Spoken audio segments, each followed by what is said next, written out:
નમસ્કાર મિત્રો, ગુજરાત ધ્રુજાવી નાખે તેવી સૌથી મોટી આગાહી સામે આવી રહી છે. દેશભરમાં આભ ફાટશે તેવી પણ આગાહી સામે આવી છે. તેમજ એક સાથે 6 ચક્રવાતી સિસ્ટમ પણ સક્રિય થવાના સમાચાર અત્યારે મળી રહ્યા છે. તો હેવી રેનફોલ થવાની પણ શક્યતા છે. દેશમાં હાલ હવામાનનો મિજાજ એકદમ બદલાયેલો જોવા મળી રહ્યો છે. ત્યારે હવામાન વિભાગની લેટેસ્ટ આગાહી મુજબ દેશભરમાં 6 જેટલા આ ચક્રવાતી પરિભ્રમણ એટલે કે સાયક્લોન પણ બનવાની શક્યતાઓ રહેલી છે.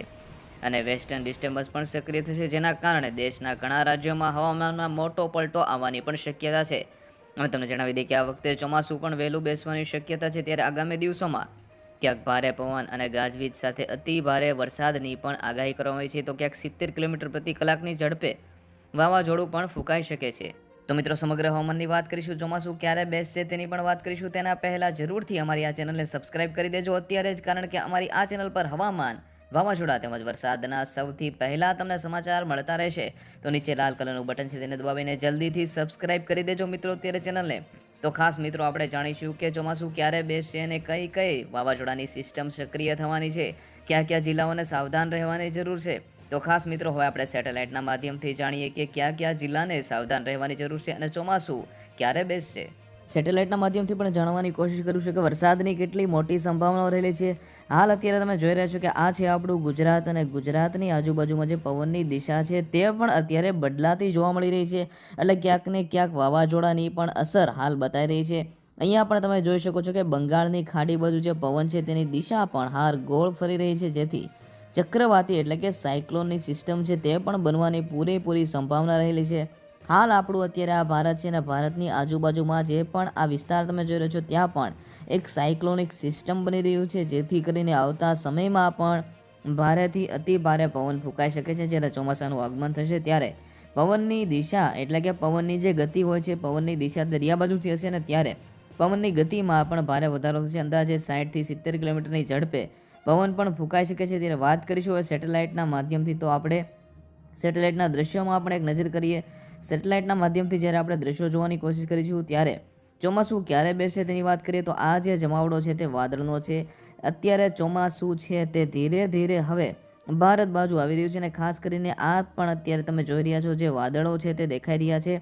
આ જે વાદળો છે તે ચોમાસાની સંભાવનાઓ વ્યક્ત કરી રહ્યું છે. ખાસ હું તમને જણાવી દઉં કે જે પણ અત્યારે વાદળો દેખાઈ રહ્યા છે તે ચોમાસાનું ધીરે ધીરે આગમન છે તે અત્યારે દર્શાવી રહ્યું છે. ચોમાસું ધીરે ધીરે હવે ભારત એટલે કે ભારત બાજુ આવશે. સૌપ્રથમ મુંબઈ બાજુ વરસાદ થવાની સંભાવના છે, અને ત્યારબાદ ધીરે ધીરે ગુજરાત બાજુ પણ ચોમાસું આવશે. આપણું ગુજરાત છે ત્યારે ગુજરાતના અલગ અલગ શહેરોમાં ધીરે ધીરે હવે વાદળછાયું વાતાવરણ પણ રહેવાની સંભાવના છે.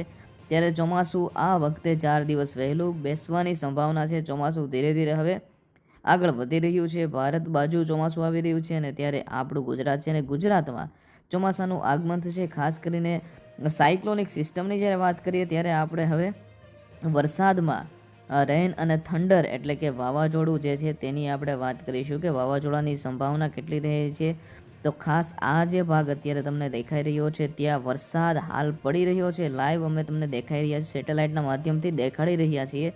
આ જે ભાગ છે તે વરસાદી ભાગ છે, એટલે કે બંગાળની ખાડી. અહીંયા તમે જોઈ રહ્યા છો તે બંગાળની ખાડી છે, વેસ્ટ બંગાળ અહીંયા આવે છે, અને બંગાળની ખાડીનો જે ભાગ છે ત્યાં અત્યારે થોડે દૂર જ વરસાદી સિસ્ટમ છે તે સક્રિય થઈ ગઈ છે, અને વરસાદી સિસ્ટમ હવે ધીરે ધીરે આગળના સમયમાં ગુજરાત બાજુ આવતી દેખાશે.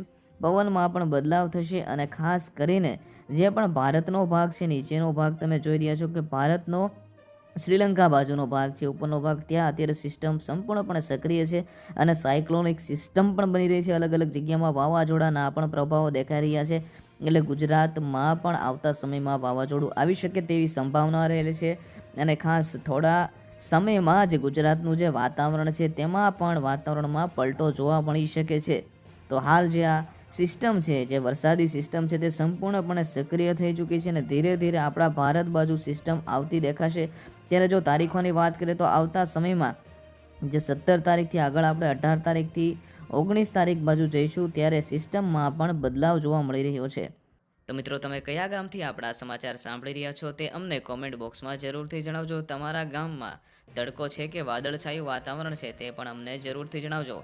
અને આવા જ વધારે હવામાનના સમાચાર, વરસાદના સમાચાર ને વાવાઝોડાના સમાચાર સાંભળવા માટે આપણી આ ચેનલને સબસ્ક્રાઇબ કરવાનું ભૂલશો નહીં.